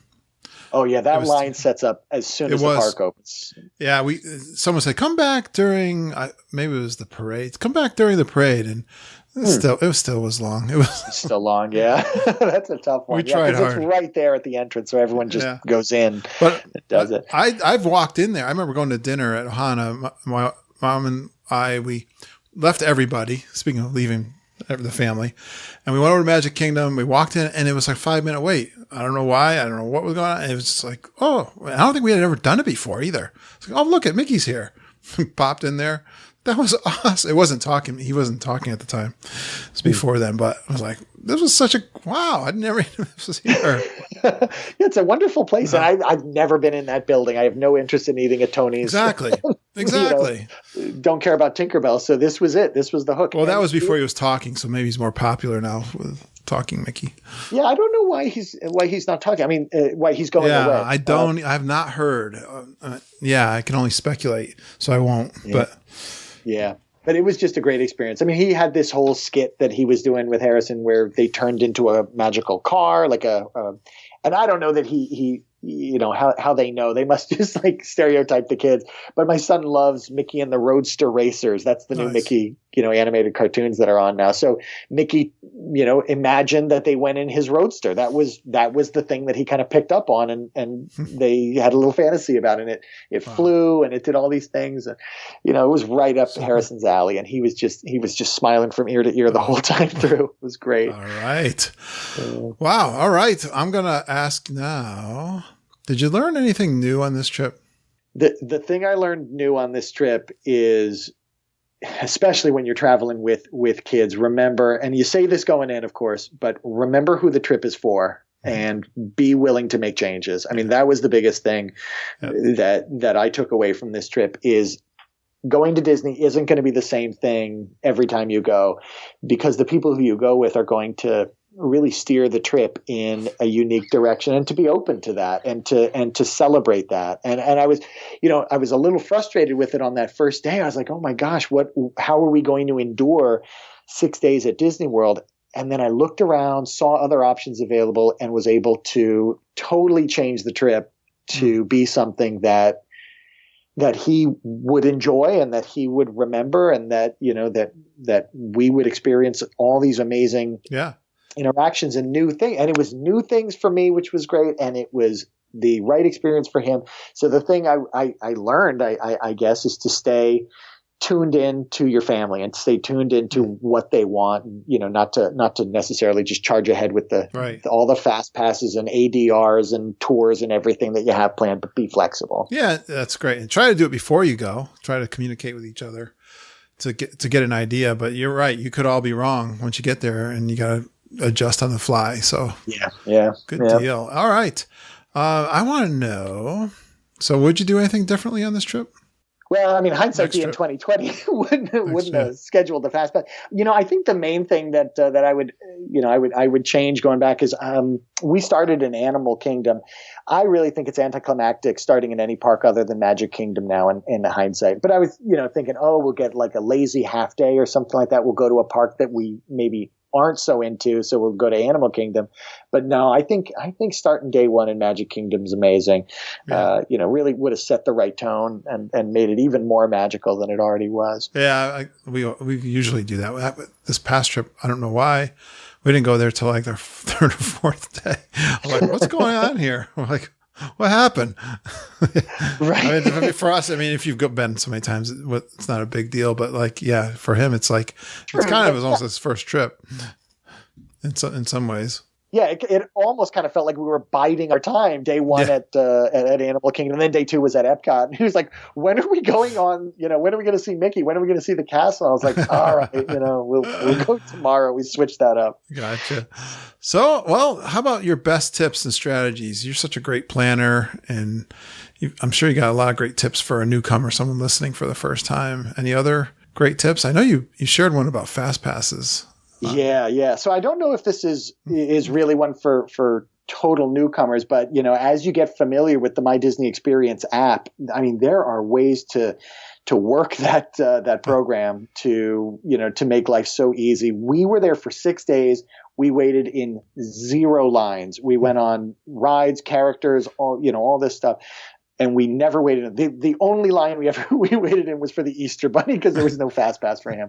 But but yeah. So here's the trick. Okay. So and some of the geeks knew this, and we're kind of chiming in, and some even had kind of interesting additional wrinkles. But basically, like, book your fast passes for as early in the day as you can. But as soon as you tap your band on your first fast pass, go immediately into the app and start modifying even that second fast pass. You might be able to move that fast pass from its 1 hour block. So let's say you had a 9 a.m. to 10 a.m. block for your first fast pass. The second one couldn't have been planned any earlier than 10 a.m. Yeah. But immediately after you tap your band at 9 o'clock, or you could even get in a little early, 8:55, go into the app and start modifying that second fast pass. And we found that we were able to find earlier times that could be bumped up, and do that with the third one. As you tap the second one, we got to a point where we had fast passes showing up. I mean, it keeps a log now. It doesn't clear them out like it used to. So you can see, you had 17 fast passes that day. There was one point where we had a fast pass showing. I think it was a 10:05 a.m., a 10:15 a.m., a 10:45, a 10:55 a.m. I mean, like all these fast passes within a single hour. Because as soon as we went on a ride, we tapped and got another fast pass. The strategy works best at Magic Kingdom. I won't say that it works really very well at any of the other parks because there just aren't enough rides. Yeah. But at Magic Kingdom, man, this is gold. You can go on 40 rides if you wanted to, I'm sure, over the course of a day, just doing that strategy. Perfect. All right. Yeah. That's a really, you got to take advantage of the fast pass. I can remember the first time we went, we didn't even know what it was, kind of like it was back when it was paper. We were a little awkward trying to figure it out, but now with the app, you can really. Everyone's getting used to using apps. It's so fast and convenient. It's great. Well, I think also remembering, and this is kind of like part B of that, is kind of remembering that there are tens of thousands of people that are using that app making changes, right? So hitting refresh constantly is another way to game that system. So if you don't see, like, you want the 9:05 fast pass, you don't see the 9:05, just hit reset or click a different time and it'll show up. It eventually shows up. We even got a Seven Dwarfs Mine Train pass for, 2:45 in the afternoon for the two of us, one day, because it was, you just keep checking and it shows up. All right. How about, is there anything that you would, from this trip, that you'd recommend to family or friends? I think we kind of said it all, that stay limber, remember what the important part of the trip is. It's not about collecting experiences, rides, and checking things off a list that you pre-planned. But it's so hard, right, for us to remember this when we're in the park. I mean, Disney has you waking up at 6 a.m. 6 months before your trip to think about where you're going to eat, again 2 months before for what you're going to ride.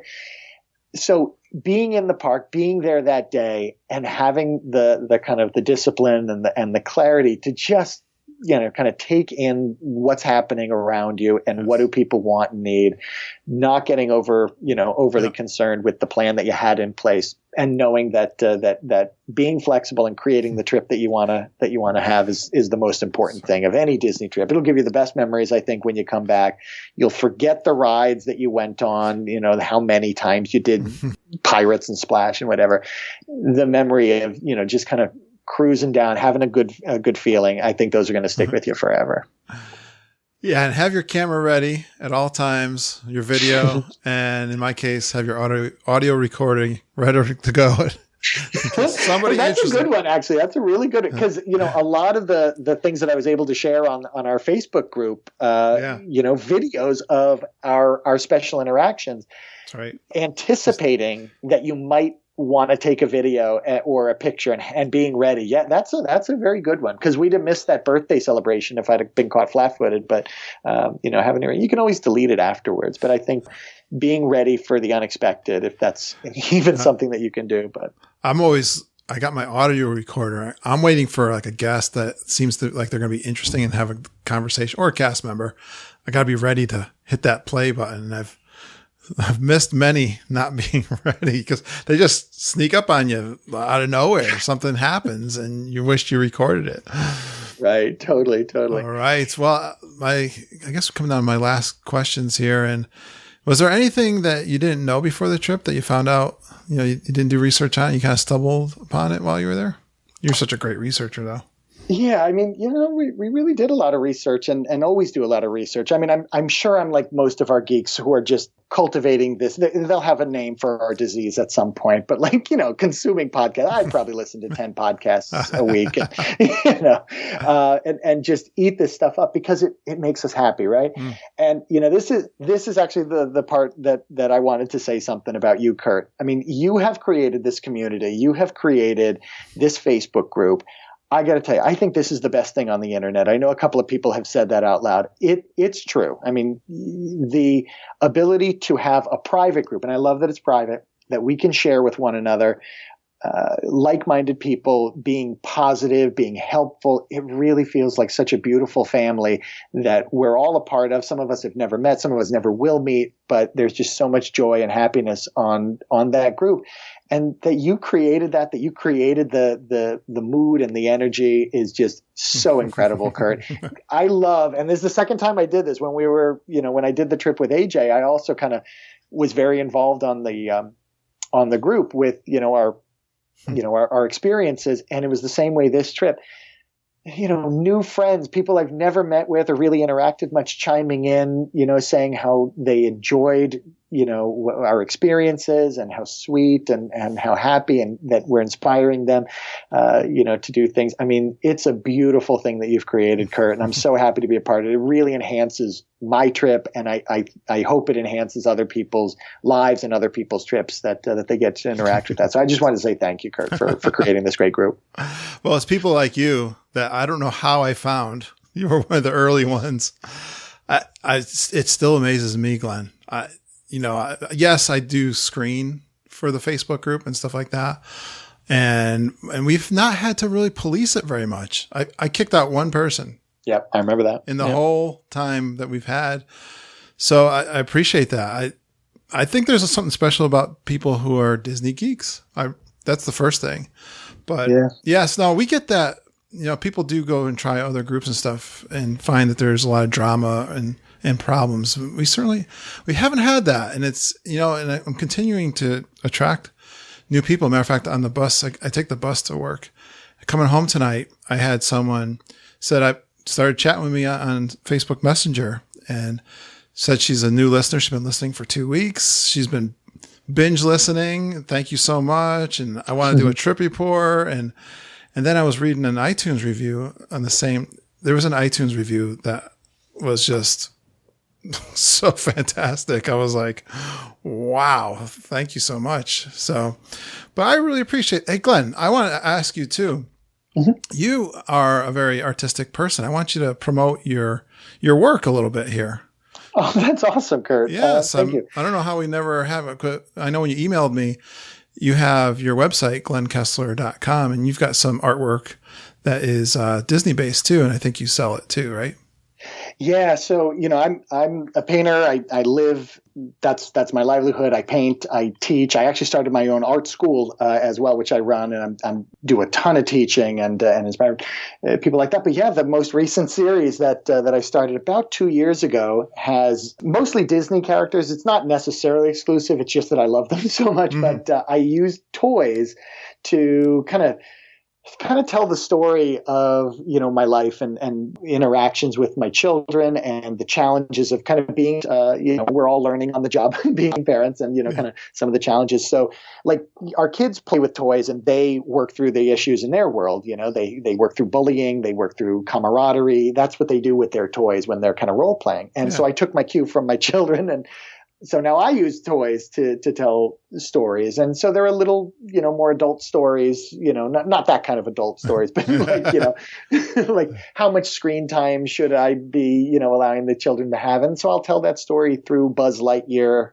future, the metaphor for the future, and then Rex, the dinosaur as for the past. And, should we subscribe to less technology or more technology? Yeah. And it's all told through these toys. And then I do oil paintings, of those stories. So there's a lot of Disney in there. And, I don't want to jinx it, but on this last trip, I went, there was a kiosk at Epcot. There's a couple of these kinds of kiosks around where they have Disney artwork that's made by, other artists, not people who are, necessarily like Disney employees. Yeah. And I got to talking with the people who run those kiosks.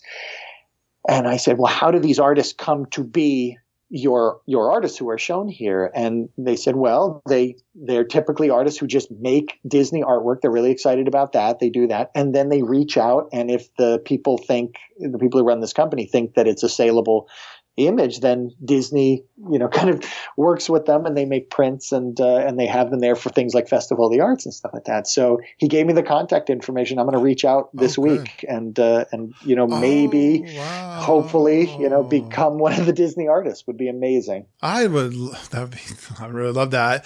You probably heard me say how much I love the Festival of Arts, and yeah, I've got a piece of artwork that my son Harry bought for me down there, and the artist that did it, he's got another one that I really would like to do. But yeah, so where can we find you on the internet if someone wanted to buy some of your work? And I really hope you get into the Festival of Arts. That would be so cool. That would be amazing. I'm going to be there in January again next year. So, well, I might need a little while to get there, but that's all exciting. Right. Well, the website is glenkessler.com, and that's Glen with one N and Kessler, Kessler. And the series we're talking about is what I call my toy allegories. I've been working on them for about the last 2 years. And there's, maybe about 8 images there. A few of them have sold. The originals have sold, but I make prints of all of them as well. So there's limited edition prints that we make on paper that are wonderful in different sizes. So you can kind of have one in your house for kind of collector's item, or just something that inspires you. A lot of different characters, a lot of Toy Story characters, a couple of Star Wars, and Mickey, of course. Very good. All right, Glenn, I'm glad we got that done. Is there anything else you want to add before we finish off? Before we finish off, just to say what a great community, and shouts out to everyone who was kind of playing along this week with me. You were part of my vacation. Trying to think of obviously Holly and I tried to do a physical meetup on site, but our schedules didn't line up. We were trying to meet at Pop Century, and it just didn't work out. But Holly and Peter, I love you guys. And, all of the geeks. I mean, there's too many to name how many I love you. And new folks who were interacting, on the Facebook page, Jeanette and Mandy Ray and so many of you guys. Just you become family, and I hope someday to meet you. I know we gotta be careful. We gotta be careful we don't become cliquey. We have to be welcoming to all new people too. Yeah, well, that's the amazing thing, right? Is like there's some folks who've been, kind of with the podcast for so long. The OGs, we're starting to call ourselves, Heather and Lisa. Yeah, right. But, then there's so many amazing new people that constantly are coming to this group. And, it's a real testament to the energy that you create and the vibe here, that positivity that we all share, that we just want to keep it on the up and up, and just an amazing, friendly experience. Well, Glenn, you're always welcome to come on the show. Thanks so much for reaching out to me. And all you guys that want to do a podcast, we are open to do your trip report. I absolutely love having new people on too. So, Glenn, great job, super dad, doing those one-on-one trips. And best to your family and wife. Say hi to everybody for us, all right? Thank you, Kurt. Love you, man. You too. Please stand clear of the doors. Por favor, manténganse alejado de las puertas. You ever have one of those awkward moments when someone tells you that they love you and then you don't respond back in the same kind of way? Well, Glenn, I love you too, buddy. And I know everyone in the Geekin' family loves Glenn and his trip reports. Definitely check out his artwork at glenkessler.com. I love supporting everybody in the Geekin' family. How about some shout outs? I got to give a shout out to Auntie Judy, Chris Cates, and Brian Wall. Wasn't that an awesome intro? Well, they messed it up a little bit, but they were having fun. That is so hilarious. What a great time they had. It was a Geekin' family reunion, an epic Geekin' family reunion in Magic Kingdom. Mom and I recorded Judy and Ken's trip report last night at their house, and Judy told me how Chris and Brian chatted with her for over 2.5 hours out in the front of the park. They had some great pictures too. I so wish I was there. Another shout out I want to give to Amber Springer. And she was mentioning in, I think, our Facebook group, asking about doggy daycare at Walt Disney World. And yes, I've never taken advantage of that, although I do have 3 dogs. We do a kennel here back at home, but I have heard good things. And I think she got some good tips on using doggy daycare in Walt Disney World. So if you're ever interested in that, I think a lot of the campers, you can bring them for the day and then go back to your campground, that kind of thing, I believe. Anyways, Amber, yes, I hope you do try the doggy daycare down at Walt Disney World. Another shout out I want to give to Angus McKenzie. He had a great tip, and he wrote in our Facebook group that he wanted to share his experience that while on their final descent from their airplane on one particular afternoon, he went ahead and ordered a few items from Amazon Prime Now. Can you believe this? With Amazon, they actually, well, you can order while you're getting off the plane, and within 2 hours, they can ship to Prime members, and they can ship it right to your hotel. You can pick that up over at Concierge, I believe. We've shipped things down, but I've never done it within 2 hours. So that's something new that Amazon is doing. That is a great tip, Angus McKenzie. Thank you so much for sharing that with our Facebook group. And now I just shared it with the podcast also. One more shout out, and I've got to say, I've been loving these iTunes reviews. Here's another one, another 5-star iTunes review, and it's from Felix and Franny. Thank you so much, Felix and Franny. And she says, the best WDW podcast and the only good thing about Mondays. Seriously, it's the only thing I look forward to while I'm sitting at my desk on Monday morning. You know, I love that feedback because it is a big reason why I like to release on Mondays. Plus, I like to do a lot of the work on the weekends. But I hope I do make your Monday a little bit better. She also says, or they say, I have only recently discovered this podcast and I'm really enjoying each new episode as well as catching up on older episodes. Also find the Facebook group to be the most positive WDW Facebook group I have ever been a part of. Keep up the great work, Geek and team. Well, Felix and Franny, we will do our best. I love that iTunes 5-star review. Well, let me give you 3 ways to support us in our efforts and also to join in on this amazing Geekin' family. We have a travel agency. Come on, book with us. Disney pays our commissions anyways. We're official Fairy Tale Concierge travel agents, along with EJ Cruz and Jennifer Glambos. Fairy Tale Concierge is an authorized Disney vacation planner agency. Let's develop your plan. We're experts in Disney World. We've been podcasting about Disney World for over 4 years and going to Disney World for over 19 years. We've stayed at practically all the resorts and ate at most of the restaurants.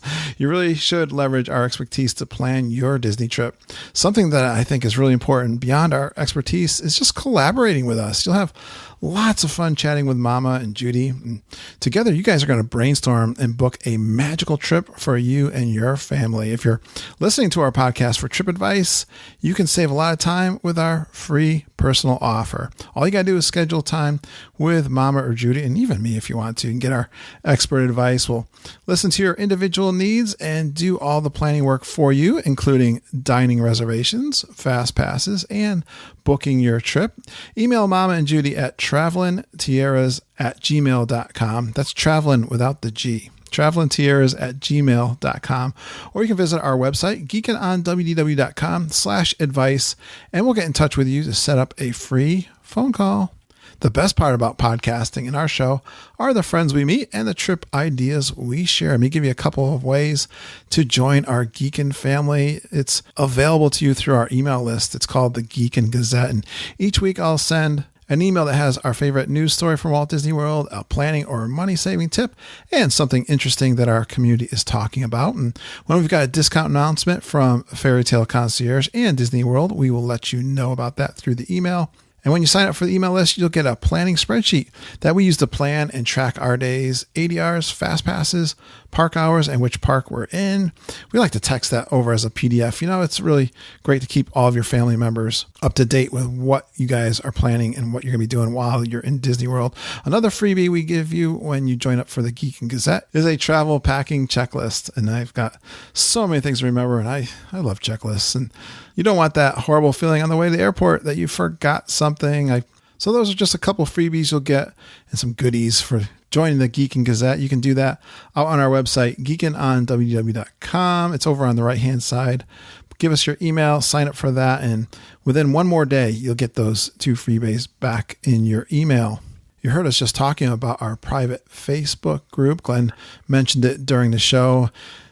We've got such an amazing Geekin' family on Facebook. It's a closed and private group, and the geeks, like you heard today, give me great feedback on the quality of the positive discussion. And lots of friends are being made through our podcast. And to qualify, you need to have a passion for Walt Disney World and your vacations. You listen to our show and you got a fun and positive attitude. Just search for the group on Facebook, request an invite, and once you're inside, introduce yourself and say hi. If you got a question and you're not on Facebook, you want to get a hold of me, you can email me at kurt.stone@geekinonwdw.com. I'm on Twitter, Geekin on WDW. We also have a voice recording message service. It's called Geek Speak. You can call 860-294-4774. You can leave us a question if you'd like to put something out there that we would play back on the podcast, or if you're down at Disney World, you want to leave us a little note, tell us what's going on. We really like that. I love it when you support our show by retweeting our Twitter posts and sharing our Facebook episode postings. Just telling your friends is the best way to support our show. You know, our Facebook group is just about to cross over 500 members, and it's not the number, although that's a cool number. It's just the quality of people that are there. I think you will really enjoy all of the pictures we're sharing. Boy, Mandy Malinowski just shared her baby pictures from Bay Lake Tower. She is adorable. And, you know, there's just a lot of questions being answered, and you're going to get a lot out of that Facebook group. All right. Oh, one more thing. I was thinking this week to do a Thursday Night Live on Facebook trip report. Is there anyone out there that would like to join me? You can bring someone on and actually have a conversation with them and share their video feed and do a little mini trip report. So I thought it might be an opportunity to share someone else's trip that might not get a chance to be on the podcast, or if you're just into Facebook Live. I'm thinking Thursday night at 7 p.m. So look for that. If it goes over well, I may do that on a regular basis. So look for that. I'll be talking about that on the Facebook group coming up this week. Thanks for going geeking on Walt Disney World with us. We really appreciate you listening and geeking with us every single day. We love you, geeks. I love you, Glenn. Have a magical day, and I hope all your dreams come true.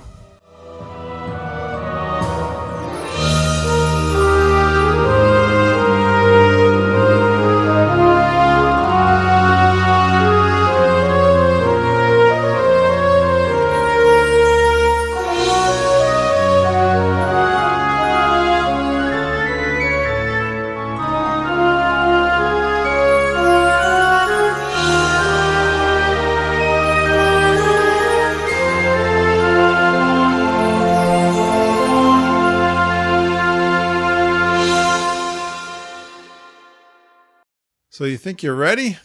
It's just been 2 days is that since all? we've been back. Yeah, we got back.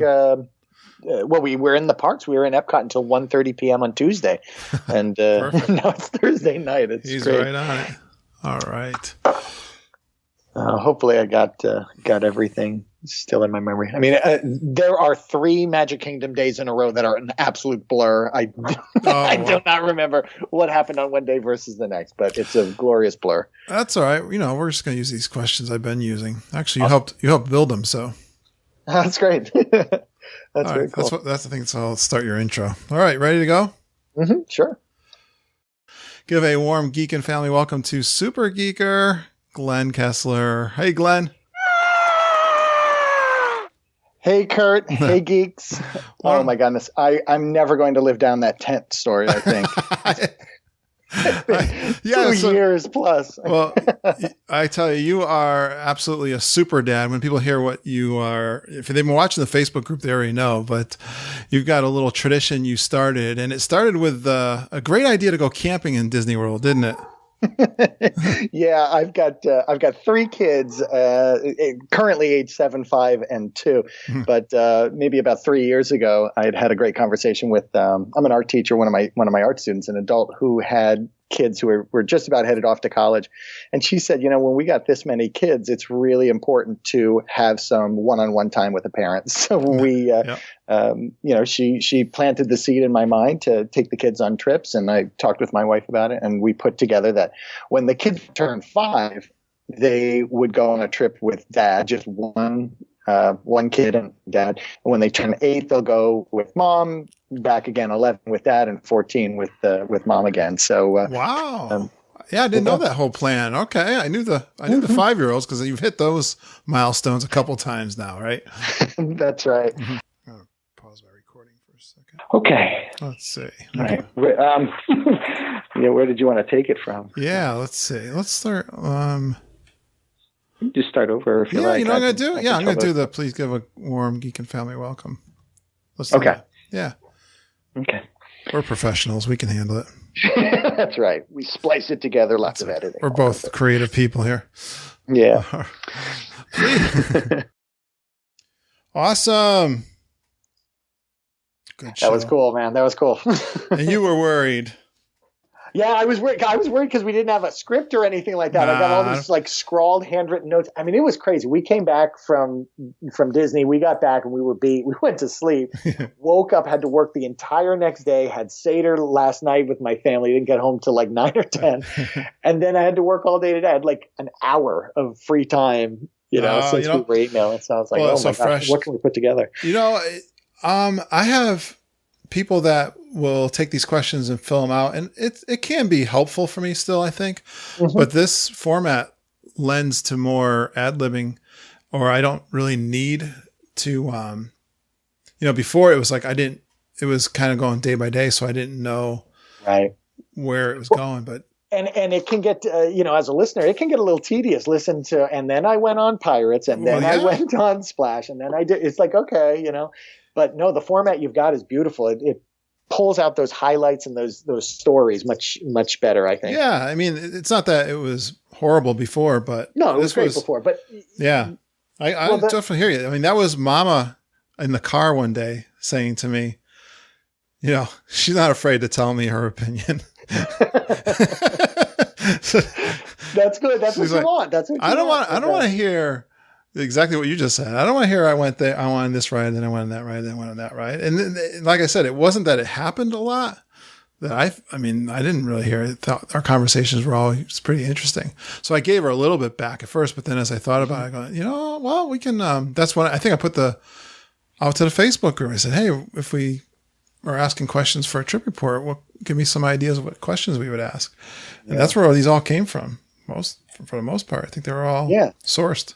Well, that really speaks to kind of who you are. It's like, you want to improve the podcast. You went to your community and they helped you kind of go to that next step. It also makes me think like the podcast is kind of alive, right? It's this like evolving entity. Like when it began, maybe it was important and necessary to hear about, that here's how you tour the parks. Here's, a ride that you would go on, the order of rides. But after you've heard that a certain number of times, it evolves, and you're like, well, no, let's pull out the highlights because we don't want to hear that. Yes, and it'll probably change again, right? I mean, Well, to answer to your point of the community that was built, yes, I was definitely focused on. That was a big part of. I was intentional, and a big part I think is. I don't know, not all podcasts, you listen to more Disney podcasts than I do, but I intentionally bring on guests to get to get them into the show too, to get their buy-in, or what's the word I'm looking for? I mean, they're more engaged with the show if you've been on the show. Totally. Yeah. So that was always intentional and to engage with people. So you'll notice a lot of the people that are the most active are the people that have been on the show. Been on the show, yeah. Well, and you know what it also does is it introduces us to that person in a kind of a more real way, I want to say. Right. Like, you get to talk with everyone, but it's a one-way street for most of us, right? We hear you, and you're like, you're the soundtrack in so many of our days, our Mondays, or, if we have a busy week, like I just finished listening to the podcast, this week's podcast on the drive home today. But, it's a very intimate format. That's why I like podcasting. Yeah. Intimate, but also like that one way thing. Like there are other podcasts, I'm sure you listen to other podcasts where